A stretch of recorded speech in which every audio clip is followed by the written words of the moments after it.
Welcome to the Organic Chemistry Podcast, Dr. Brian Lloyd's scribblecast of organic chemistry lectures and solutions to homework problems.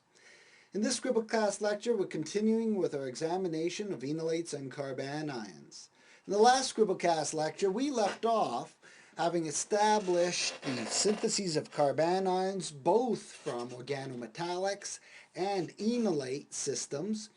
We started reviewing the enolate carbanion chemistry of aldehydes and ketones, looking specifically at the alpha-Halogenation reactions and the haloform reactions. We want to examine or revisit an alpha-Halogenation reaction that we covered for carboxylic acids, the Hell-Vollhard-Zelinsky reaction. In this reaction, we learned a technique for preparing alpha-halogenated carboxylic acids. Now, the dilemma we had in this preparation was that the reaction is based on enol concentration. And if one had a carboxylic acid, the problem with this reaction was that alpha-halogenation could not take place because in the equilibrium with the enediol concentration is just too small. So when you're working with carboxylic acid, the concentration of enediol is just too small. Hence, alpha-halogenation or reaction with Cl2 did not work. But we could react carboxylic acid with PCl3 and make acid chloride. If this was done,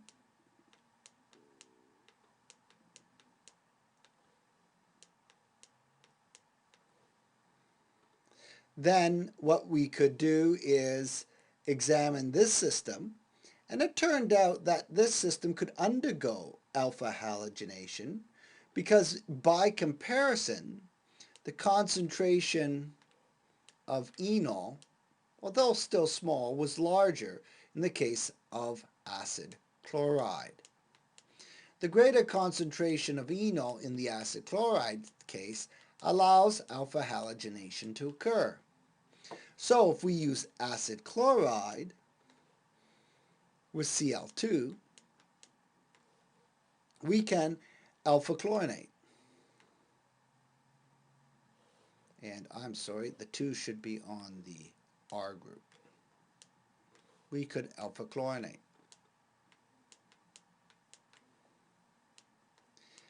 Now, what takes place next is dependent on the fact that if you combine acid chloride with carboxylic acid, they will react with one another so that they will exchange. The acid chloride can become the carboxylic acid,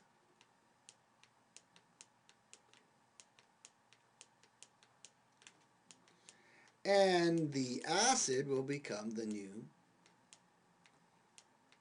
acid chloride.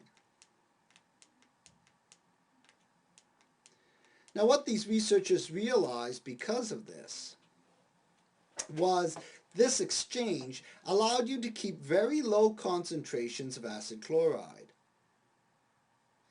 If the concentration of acid chloride was such that you only used the catalytic amount of PCl3, then this would be very small at any given time. That small amount would undergo alpha-halogenation, and then the vast excess of acid would exchange with it, making alpha-chlorinated carboxylic acid, and that won't react. The acid chloride that reforms would go back to here, and it would go through the cycle again, making more acid chloride that's alpha-chlorinated. That would exchange, producing more of this. Eventually, when the reaction was done, you would have a lot of alpha-chlorinated carboxylic acid and just a trace amount of the acid chloride. And that could be converted back to the acid by reaction with water. So alpha-chlorination of carboxylic acid was possible by using a catalytic amount of PCl3 that converted the acid chloride, converted a small amount of the acid to acid chloride, it alpha-chlorinated, and that reacted with the acid to convert back to alpha-chlorinated carboxylic acid.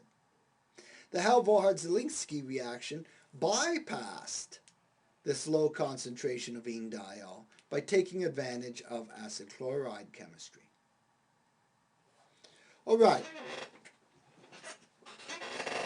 So that represents a review of some of the alpha-halogenation reactions that involve enols and enolates, which are in resonance with carbanion species. Let's take a look at a couple of new reactions, a few new reactions that are very useful, show useful approaches, or show useful uses of carbanions. The first one is called the Aldol Condensation. Now we're going to look at the reaction and then we're going to determine where this name comes from. The Aldol Condensation. Now, the fact that in any aldehyde or ketone, you can slightly increase the concentration of enol by adding acid or base, leads to potential chemistry involving the alpha carbon. Let's focus on base, and we've seen some of the chemistry looking at acid and base, such as alpha-halogenation. But let's focus on a base reaction. So I can focus on base here. Hit this with hydroxide. And I could deprotonate the alpha carbon.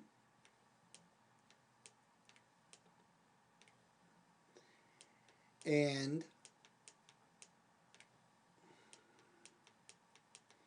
the reason that forms is it is in resonance with the enolate.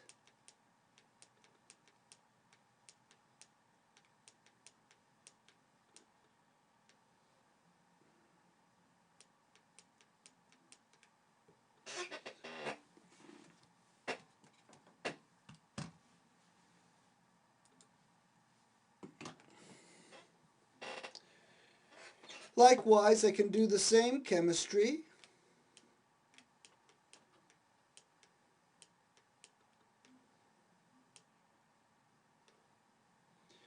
on a ketone.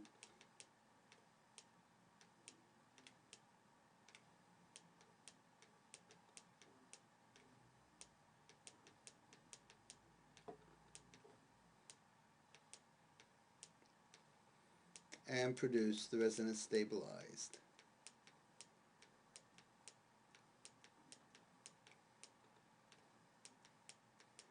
enolate.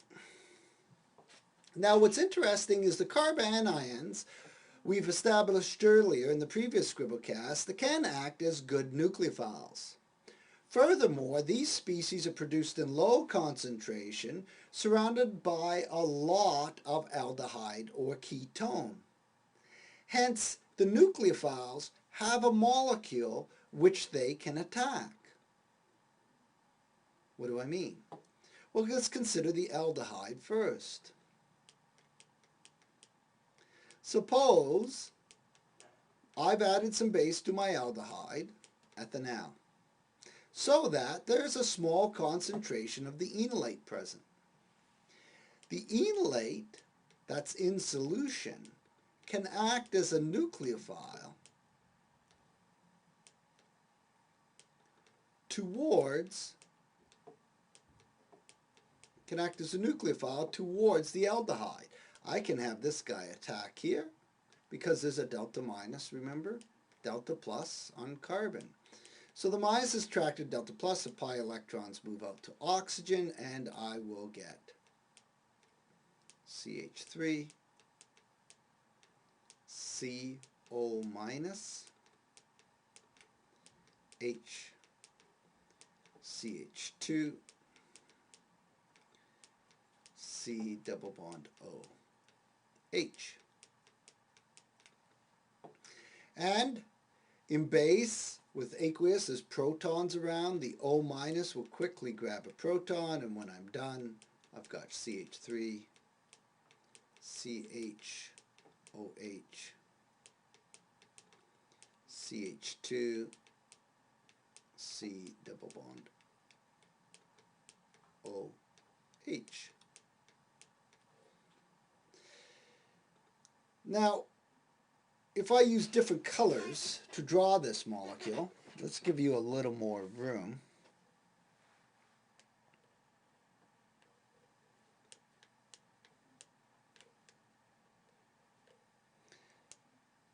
I could draw it showing the original aldehyde, so let's do that. Let's use two different colors. The original fragment that came from the original aldehyde, this guy, okay? I'll draw it in black. That's this structure. That came from the original aldehyde. Blue part came from the enolate. Notice what we've generated. We've generated a new molecule that consists of an aldehyde and alcohol group, hence the term aldol. Now, why the term condensation? What does condensation mean? Well, in precipitation, rainfall. Condensation occurs because small vapor, gaseous molecules begin to interact and combine, forming micro droplets. These micro droplets begin to combine and coalesce into larger droplets, and you get rainfall. Condensation is the process of the combining of these units. And notice that's effectively what we're doing. We're taking two aldehydes fragments and combining them into one fragment. By definition, that's condensation. Now I can draw the same thing. Okay, let's do it for acetone. I can have an acetone molecule.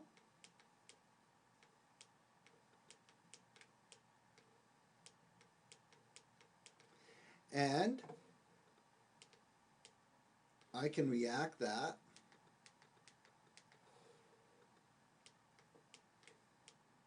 with the carbanion of the enolate.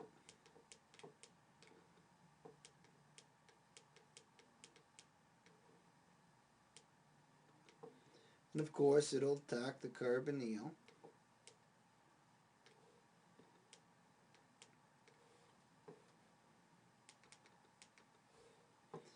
And I will get CH3, CO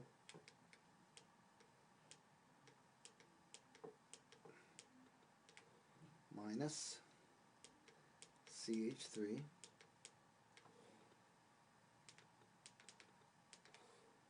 and attached to it will be a CH2, C double bond O, CH3,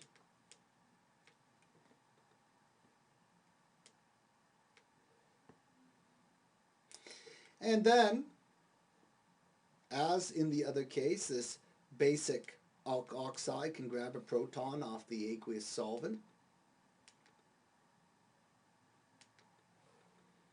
If it does, I'll get CH3, COH. We'll put the CH3 down this time. So this came from the original ketone. And I get a CH2, C double bond O, CH3. Now it's still called an Aldol condensation, except maybe it should be called a ketol condensation now, because we're making a ketone. But because aldehydes do it more efficiently and give you higher yields, because it's more reactive, It's referred to as the Aldol Condensation. Now, we can make mixed aldol products if we use an aldehyde that can't be deprotonated. You can imagine if we tried to use two different aldehydes with ketones, the base wouldn't know which one to deprotonate in the alpha position, so you'd get a mixture of products. But if you mix this material with an aldehyde that cannot form this type of enol, such as benzaldehyde, why can benzaldehyde not be deprotonated by the base? Why can hydroxide not deprotonate the alpha carbon? The reason is the alpha carbon right here has no hydrogen to deprotonate. If you throw hydroxide into this aldehyde, there's no reaction. So if you have benzaldehyde present and you add a small amount of ethanol, the ethanol will get deprotonated. If you keep the benzaldehyde concentration higher than the aldehyde concentration,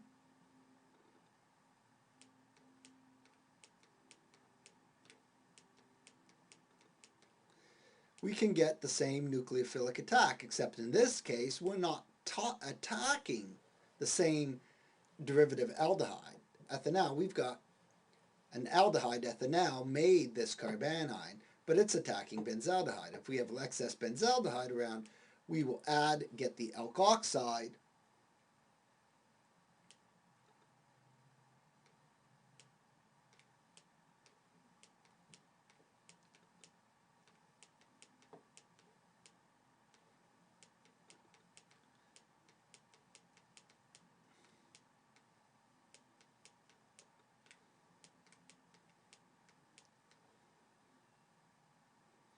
Okay.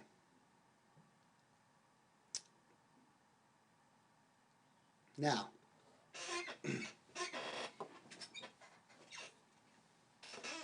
if we have this alkoxide form, it's in some solvent, it will deprotonate that solvent. For example, if you're in water, water will go off, become hydroxide. The alkoxide will grab a proton, making the alcohol.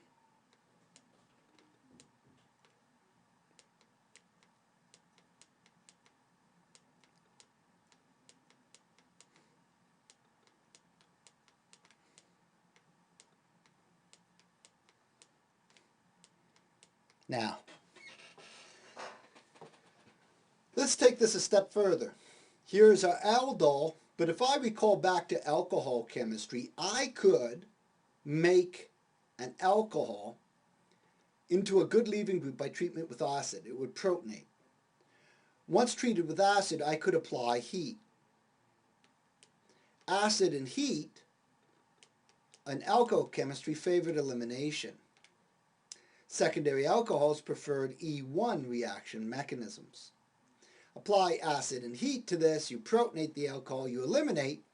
This elimination grows really well because you get an especially stable carbon-carbon double bond because it's conjugated with the aromatic ring and the C double bond O of the aldehyde. A nice conjugated system. This molecule, if I name it, I've got 1, 2, 3. This is a propane, a propanol, a propenal, 1, 2, prop-2-ene. And off the third carbon, there's a phenyl. This is a 3-phenyl prop-2-ene-al. Its common name is cinnamaldehyde. Cinnamaldehyde. Cinnamaldehyde. Cinnamaldehyde. Okay. So cinnamaldehyde is an alpha-beta unsaturated aldehyde. Alpha-beta unsaturated.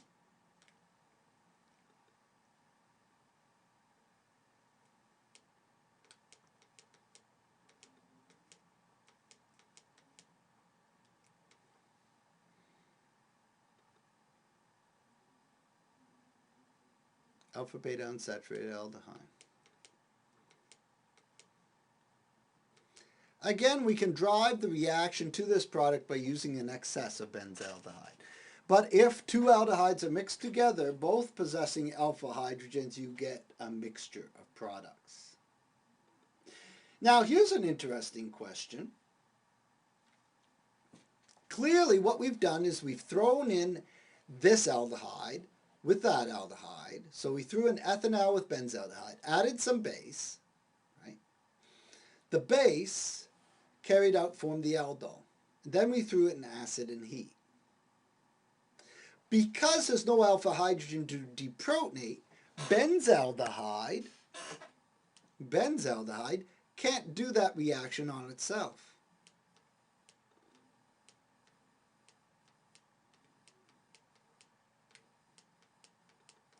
But what if I try to force it? What if I throw in concentrated sodium hydroxide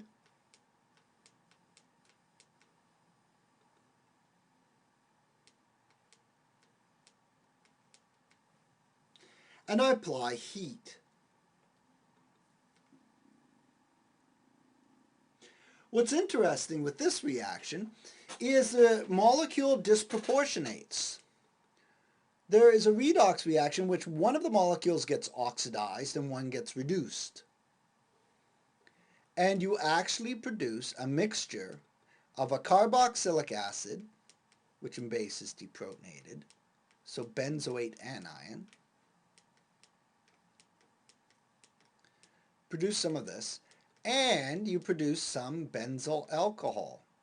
So you oxidize it to the carboxylic acid, which becomes carboxylate, and reduce it to the alcohol. You can also do this to the molecule formaldehyde. Notice formaldehyde has no alpha hydrogens. If we use the same reagents, excess conc OH minus and heat, you'll get a mixture of the formate anion, methanoate,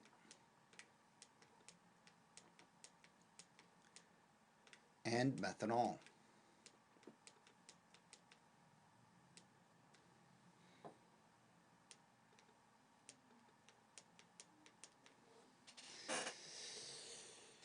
Now, formaldehyde for steric reasons is the most reactive and the most easiest to oxidize. If you take benzaldehyde mixed with formaldehyde,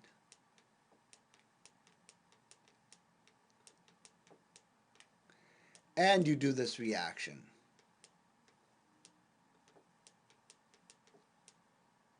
OH minus and heat, the formaldehyde gets oxidized.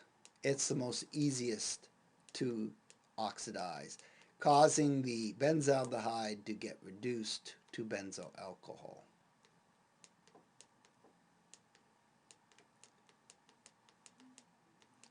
Now this reaction is referred to as the Cannizzaro reaction.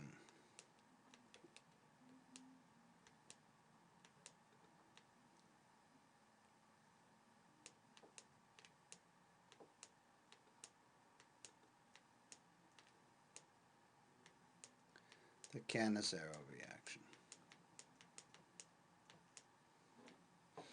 Okay, so when there are no alpha hydrogens, a disproportionation reaction will take place in which one of the molecules gets oxidized and one gets reduced. Now, aldehydes and ketones are not the only functional groups which have alpha hydrogens. There are other molecules that can undergo very similar condensation reactions, but the reactions produce a little different product.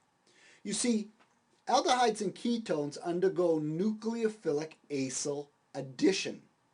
Nothing's kicked out. Carboxylic acid derivatives undergo nucleophilic acyl substitution. Something's kicked out. So if we did this alpha-halogenation, if we did the Aldol condensation, but not on an aldehyde or ketone, rather than a carboxylic acid derivative, we might expect some different behavior. Such a reaction is referred to as the Claisen condensation.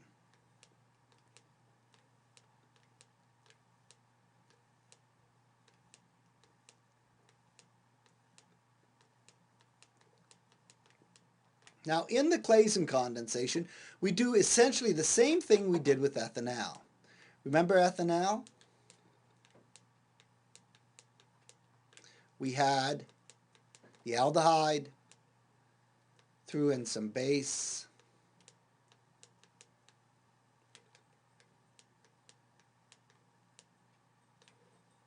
and we got the carbanion,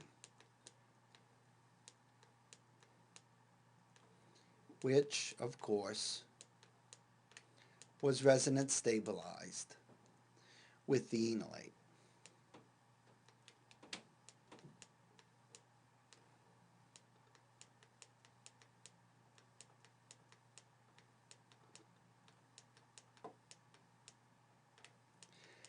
This is aldol.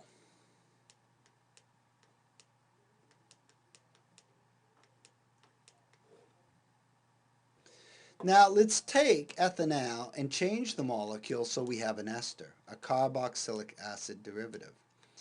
Let's use ethyl methanoate.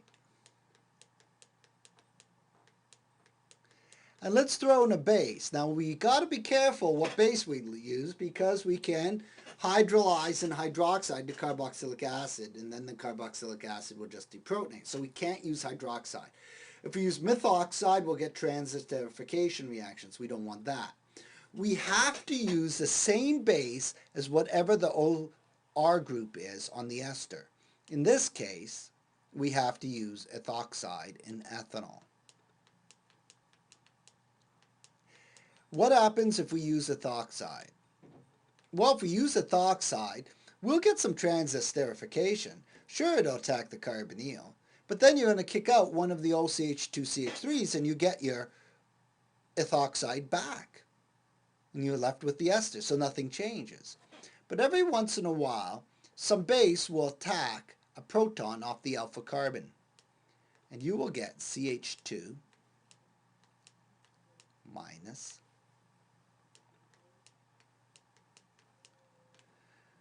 alpha hydrogen deprotonation. Deprotonation of an alpha hydrogen. Now, of course, this molecule is resonance stabilized with its enolate.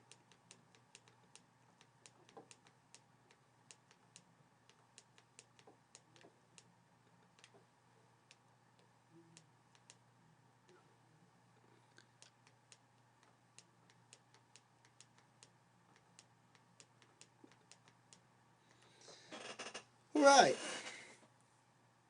This is exactly what we saw in the Aldol condensation. And the carbanion would be expected to be as nucleophilic as in the case of the aldol. Perhaps maybe a little weaker because of more electronegative groups, but nevertheless still a fairly good nucleophile. And remember how the aldehyde carbanion attacked the ethanol, attacked itself? Well, I could envisage this carbanion doing the same thing. That is the ethanol being attacked by the CH2 minus group.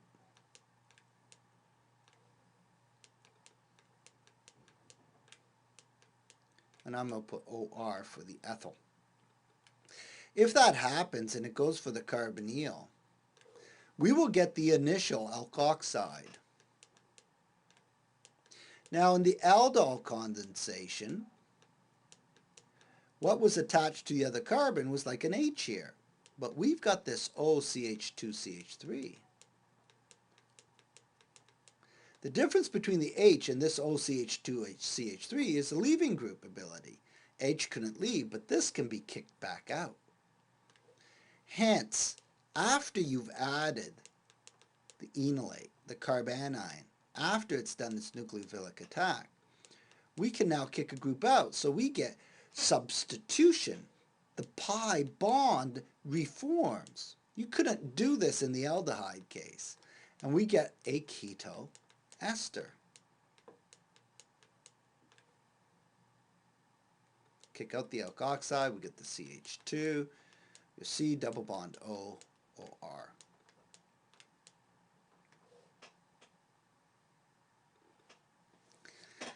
All right. Now, if R is ethyl,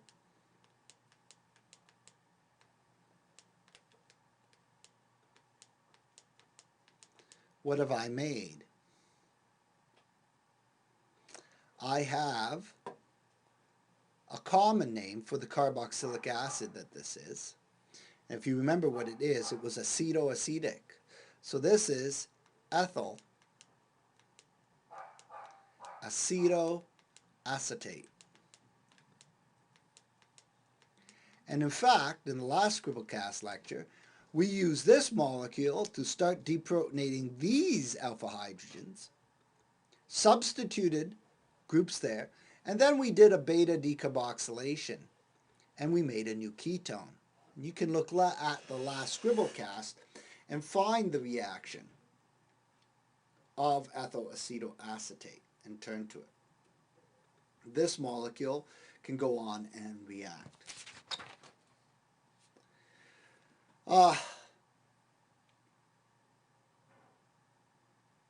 So there you have it. The Claisen condensation is really a nucleophilic acyl substitution, whereas the Aldol condensation is a nucleophilic acyl addition. Aldol condensation for aldehydes and ketones, Claisen condensations for esters. Now be very careful, remember, whereas in aldol you can use any base, in the ester you must choose the base that matches this group. If the base does not match that group and you change it, you will get transesterification. If you get transesterification, this reaction won't occur. Also, you can't use hydroxide because hydroxide would convert this to acetic acid, which would get deprotonated, and the reaction would die.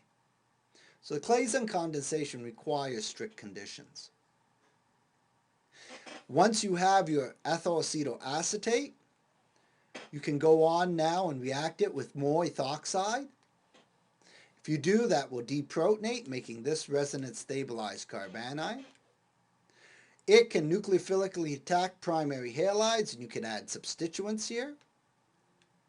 Once that's done, you can hydrolyze the ester to the carboxylic acid, which when you apply heat can beta decarboxylate, kicking out the CO2, and you're left with a ketone. You can check this reaction mechanism in the previous Scribblecast. All right. Well, that's it for enolates and carbanions, and that pretty much wraps up the whole end of carboxylic acid chemistry. Next Scribblecast lecture, we're going to move on and take a look at amines. I'm Dr. Brian Lloyd. This is my Scribblecast. I thank you for listening.